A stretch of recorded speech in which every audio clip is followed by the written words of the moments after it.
Hello students, তো আজকে আমি তোমাদেরকে আবারও চাইল্ড ডেভেলপমেন্ট অ্যান্ড পেডাগজির প্র্যাকটিস সেট 10 নাম্বার করাবো। চলো তাহলে প্র্যাকটিস সেটটি শুরু করি। দেখো 1 নাম্বার কোশ্চেন, উদ্দেশ্যমূলকভাবে আচরণকে অধ্যয়ন করাই হলো মনোবিজ্ঞানের কাজ। এটি মানব আচরণ সম্পর্কিত ধনাত্মক বিজ্ঞান। উক্তিটি কার? এই উক্তিটি করেছেন উইলিয়াম ম্যাকডুগাল, অপশান এ। তারপর দেখো 2 নাম্বার কোশ্চেন, শিশুর পরিণমনের উদাহরণ হলো, তো এটার উদাহরণ হয়ে যাবে অপশান ডি, ওপরের সবকটি। বয়সের সঙ্গে সঙ্গে উচ্চতা, ওজন, পাকস্থলী, মস্তিষ্ক ইত্যাদির আকার বেড়ে যাওয়া। বয়সের সঙ্গে সঙ্গে কল্পনা, স্মৃতি, কারণ নির্ণয়ের ক্ষমতা বেড়ে যাওয়া। বয়সের সঙ্গে সঙ্গে সমস্ত শিশুর চলনের ধারাবাহিকতা হলো উপুর হওয়া, হামাগুড়ি দেওয়া, বসা, দাঁড়ানো এবং হাঁটা, ওপরের সবকটি। 3 নাম্বার কোশ্চেন, বংশধারা। বংশধারা হয়ে যাবে এখানে ওপরের সবগুলি, অপশন ডি। শিশুর লিঙ্গ নির্ধারণ করে, শিশুর অধিকাংশ দৈহিক বৈশিষ্ট্য নির্ধারণ করে, সমকোষী যমজ সন্তানের জন্য দায়ী। 4 নাম্বার কোশ্চেনে দেখো কি বলেছে, সামাজিকীকরণ প্রক্রিয়ার অন্তর্ভুক্ত হলো, তো এটার অন্তর্ভুক্ত হয়ে যাবে অপশন ডি, ওপরের সবগুলি। 5 নাম্বার কোশ্চেন, কোহলবার্গের নৈতিক বিকাশের ক্ষেত্রে কটি পর্যায় আছে? তো পর্যায় আছে এখানে 6টি, অপশন সি। 6 নাম্বার কোশ্চেন, নিচের কোনটি সঠিক নয়? শিশুকেন্দ্রিক শিক্ষার বৈশিষ্ট্য হলো, শিশুকেন্দ্রিক শিক্ষার বৈশিষ্ট্য এখানে সমাজ কেন্দ্রিকতা হবে, অপশন সি। 7 নাম্বার কোশ্চেন, নিচের কোনটি সঠিক নয়?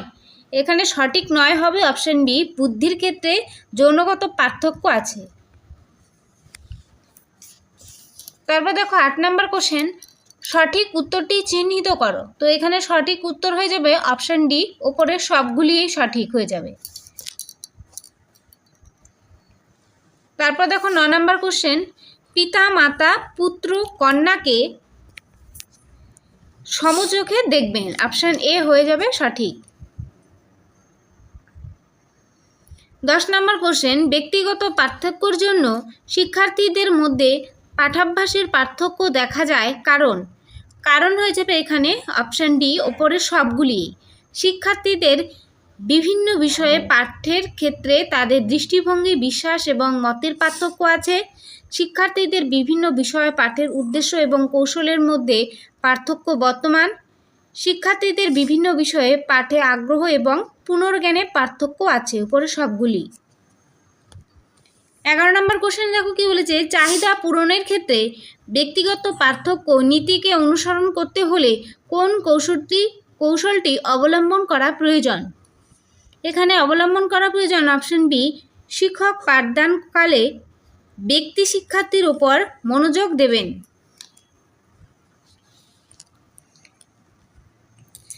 12 নম্বর কোশ্চেন, শিক্ষার্থীদের শিক্ষণ প্রস্তুতি পরিমাপের জন্য প্রশ্ন করার উদ্দেশ্য হলো, তো এটার উদ্দেশ্য হয়ে যাবে অপশন ডি, ওপরের সবকটি।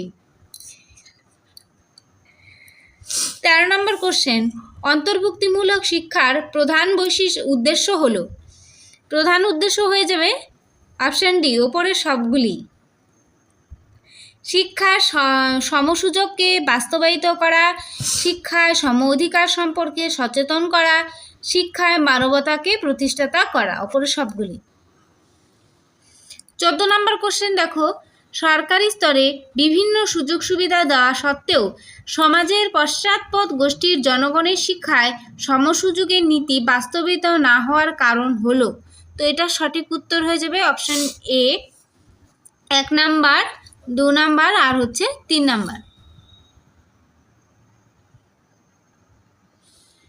পরে কোশ্চেন দেখো 15 নাম্বার, নিম্নলিখিত অভিক্ষাগুলির মধ্যে কোনগুলি শিক্ষণ অক্ষমতা পরিমাপ করে? তো এটা সঠিক উত্তর হয়ে যাবে এখানে অপশন সি, কেবলমাত্র 3 নাম্বার। 16 নম্বর কোশ্চেন, নিচের কোনটি সৃজনশীলতার বৈশিষ্ট্য নয়? সৃজনশীলতার বৈশিষ্ট্য নয় হয়ে যাবে এখানে অনুকরণ প্রিয়তা, অপশন বি। 17 নম্বর কোশ্চেন দেখো কি বলেছে, উদ্দেশ্যহীনভাবে চেষ্টা করা, হঠাৎ সাফল্য, ভুল চেষ্টা বাতিল করা, সঠিক চেষ্টা নির্বাচন করা, যান্ত্রিকভাবে শিখন হয়, বুদ্ধির কোনো ভূমিকা নেই। কোন মনোবিদ শিখন তত্ত্ব সম্পর্কে উক্ত বিষয়গুলি উল্লেখ করেন?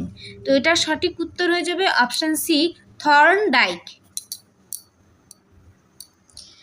18 নম্বর কোশ্চেন, শিক্ষা উপকরণ ব্যবহৃত হয়। তো এটার সঠিক উত্তর হয়ে যাবে এখানে অপশান ডি, উপরের সবগুলি। শিক্ষণকে আরও আকর্ষণীয় করে তোলা, শিক্ষণকে আরও কার্যকরী করে তোলা, শিক্ষণকে আরও বৈচিত্র্যপূর্ণ করে তোলা, উপরের সবগুলি।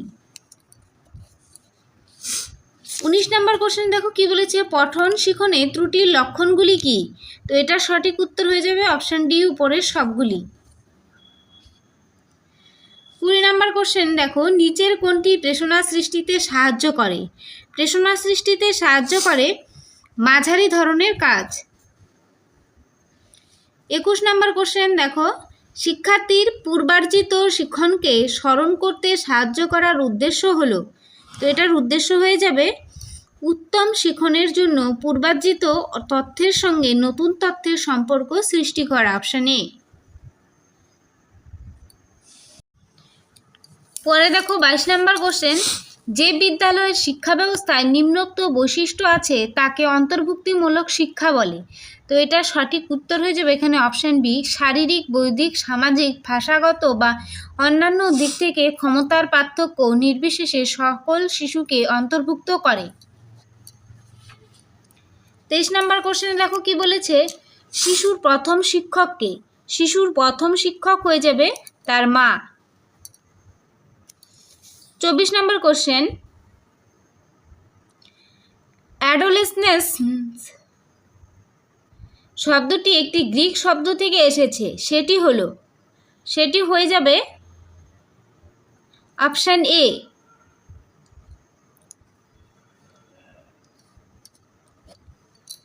25 নম্বর কোশ্চেন, উন্নত টিএলএম এর হওয়া উচিত। তো এটার সঠিক উত্তর হবে অপশান সি।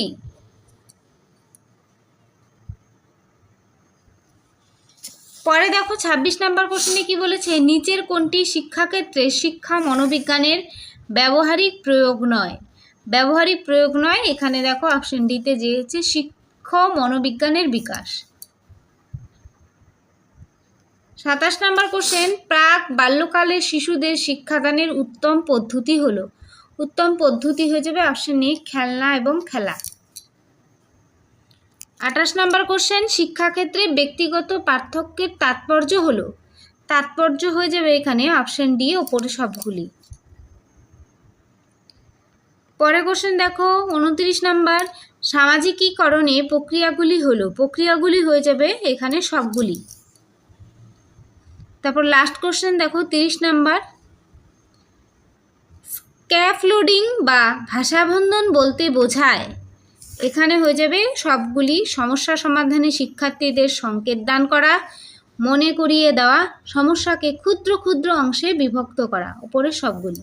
তো আজকের প্র্যাকটিস সেটটি এ পর্যন্ত। কেমন লাগলো অবশ্যই তোমরা কমেন্টে জানিও।